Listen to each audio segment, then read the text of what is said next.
Guys, അപ്പോൾ ഇന്നൊരു പള്ളിക്കഥ ആയാലോ. നമ്മൾ രാവിലെ പുലർച്ചെ എണീറ്റിട്ട് വീട്ടിൽ നിന്നാണ് കേട്ടോ നേരെ പള്ളിക്ക് പോണത്. അപ്പോൾ ഇതാണ് കേട്ടോ എൻ്റെ ലുക്ക്. ഇഷ്ടപ്പെട്ടോ ഈ ഒരു ലുക്ക്?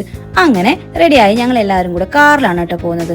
കൊഴിഞ്ഞാമ്പാറ പൊള്ളാച്ചി വഴിയാണ് നമ്മൾ നേരെ പഴനി പിടിക്കാമെന്ന് വിചാരിക്കുന്നത്. അപ്പോൾ നമ്മളിങ്ങനെ പോകുമ്പോൾ നല്ല അടിപൊളിയായിട്ടുള്ള അത്രയും പുലർച്ചെ ആയത് കാരണം നല്ല സൂപ്പർ വ്യൂ ആയിരുന്നു കേട്ടോ. ഏകദേശം പൊള്ളാച്ചി എത്തുമ്പോഴേക്കും ഈ വഴിക്ക് ഞാൻ പോകുമ്പോൾ എനിക്ക് ഏറ്റവും ഇഷ്ടമുള്ളത് ഈ ഒരു കാറ്റാടികളാട്ടോ. അങ്ങനെ കാറ്റാടികളൊക്കെ കണ്ട് ഞങ്ങൾ യാത്ര തുടർന്നുകൊണ്ടേയിരുന്നു. കുറച്ചുകൂടെ എത്തുമ്പോഴേക്കും ഞങ്ങൾക്ക് നന്നായി വിശക്കാൻ തുടങ്ങി കേട്ടോ. അപ്പോൾ രാവിലത്തെ ബ്രേക്ക്ഫാസ്റ്റ് കഴിച്ച് പോകാമെന്ന് കരുതി അങ്ങനെ ഞങ്ങൾ എത്തിയതാണ് ഈ ഗൗരികൃഷ്ണ എന്ന് പറഞ്ഞ ഹോട്ടൽ. ഇവിടെ ഞാൻ കണ്ടൊരു പ്രത്യേകത എന്താണെന്ന് വെച്ച് കഴിഞ്ഞാൽ ഇവിടെ എല്ലാ സ്വാതന്ത്ര്യ സമര സേനാനികളെയും ഫോട്ടോ ഫ്രെയിം ചെയ്ത് മാലയിട്ട് വെച്ചിട്ടുണ്ട് കേട്ടോ. അവിടുത്തെ മീൻ കണ്ടപ്പോൾ ഞങ്ങൾ ശരിക്കും ഷോക്കായിട്ട് അങ്ങനെ കിളി പോയിരിക്കുകയാണ് രശ്മിയും. 2 ചപ്പാത്തിക്ക് 2 പൊറോട്ടയ്ക്കൊക്കെ 90 രൂപയാണ് ഇവിടെ വില. അതും ഒരു ഇഡലിക്ക് വരുന്നത് 20 രൂപയാണ് കേട്ടോ. അവിടുത്തെ ഫ്രെയിമിനും കൂടെ പേയ്മെന്റ് വാങ്ങിക്കുന്നുണ്ട് തോന്നുന്നു. എന്തായാലും ഭക്ഷണമൊക്കെ കഴിച്ച് ഞങ്ങൾ അവിടെ നേരെ ഇറങ്ങി. അപ്പോൾ ഇതാ കാണുന്നതാണ് കേട്ടോ നമ്മുടെ പഴനി. ഇനി കുറച്ചും കൂടെ ദൂരം പോയി കഴിഞ്ഞാൽ നമ്മൾ അവിടെ എത്തും. അങ്ങനെ നമ്മൾ നമ്മുടെ പഴനിയിലെത്തിട്ടോ. ഒരു തമിഴ് വൈബ് പിടിക്കാന്ന് കരുതി കുറച്ച് പൂക്കളൊക്കെ വാങ്ങി ഇനി നേരെ നമ്മൾ ഇലക്ട്രിക് ബസ് വെയിറ്റ് ചെയ്യാൻ കേട്ടോ. അവിടുന്ന് ബസ്സിലാണ് നമ്മൾ ആ ഒരു ഫ്രണ്ടിലേക്ക് പോവുക. അങ്ങനെ ബസ് വന്നു. കുറേ ബസ് നിർത്താതെ പോയി. അങ്ങനെ ഒടുവിൽ തിക്കി തിരക്കി നമ്മൾ ബസ്സിലൊക്കെ കയറിയിരുന്നു. അവിടെ ഒരുപാട് ഇലക്ട്രിക് ബസ്സുകൾ ഇതുപോലെ കറങ്ങിക്കൊണ്ടിരിക്കും കേട്ടോ. അതും ഫ്രീ ചാർജിലാണ്. അങ്ങനെ ബസ് ഇറങ്ങി കുറച്ച് ദൂരം നടക്കാണ്ടായിരുന്നു കേട്ടോ. നല്ല പൊരി വെയിലാണ് കേട്ടോ. എന്തായാലും ഞങ്ങൾ നേരെ നടന്നു.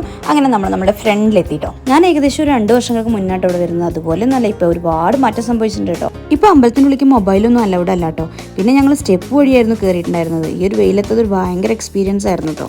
അങ്ങനെ നീണ്ട മണിക്കൂറുകൾക്ക് ശേഷം തൊഴുതിറങ്ങി പ്രസാദമൊക്കെ വാങ്ങി ഇതുപോലെ ബസ് വന്നപ്പോൾ വീണ്ടും ഞങ്ങൾ തിരിച്ച് ഞങ്ങളുടെ കാർ പാർക്ക് ചെയ്ത സ്ഥലത്തേക്ക് പോകാൻ കേട്ടോ. ശരിക്കും 500ഓളം വരുന്ന സ്റ്റെപ്പ് കയറി ഇറങ്ങിയപ്പോഴേക്കും ഞങ്ങൾ ഭയങ്കര ടയർഡായിട്ടുണ്ടായിരുന്നു കേട്ടോ. നിങ്ങൾക്കും എക്സ്പീരിയൻസ് ഉണ്ടെങ്കിൽ കമന്റ് ചെയ്യണേ. അങ്ങനെ ബസ് ഇറങ്ങി ഞങ്ങൾ വീണ്ടും യാത്ര തുടരുകയാണ്. കുറച്ചും കൂടെ എത്തിയപ്പോൾ ഈ ഒരു ചേച്ചിയുടെ കയ്യിൽ നിന്ന് ഞങ്ങൾ കുറച്ച് പേരക്കൊക്കെ വാങ്ങിച്ചു.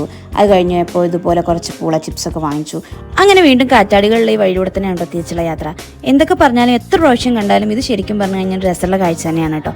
കണ്ടോ നമ്മളോട് യാത്രയൊക്കെ പറയുന്നത് പോലെയാണ്. അപ്പോൾ ഞങ്ങൾ വീണ്ടും ടാറ്റയൊക്കെ പറഞ്ഞ് ഞങ്ങൾ നേരെ അവിടെ നിന്ന് പോന്നു. പഴനിയുടെ പടികൾ കയറി ഇറങ്ങി നന്നായി ദാഹിച്ചുകൊണ്ട് ഒരുപാട് വെള്ളം കുടിച്ചുകൊണ്ടും അവിടെ നിന്ന് വലിയ വിശപ്പൊന്നും ഉണ്ടായിരുന്നു കേട്ടോ.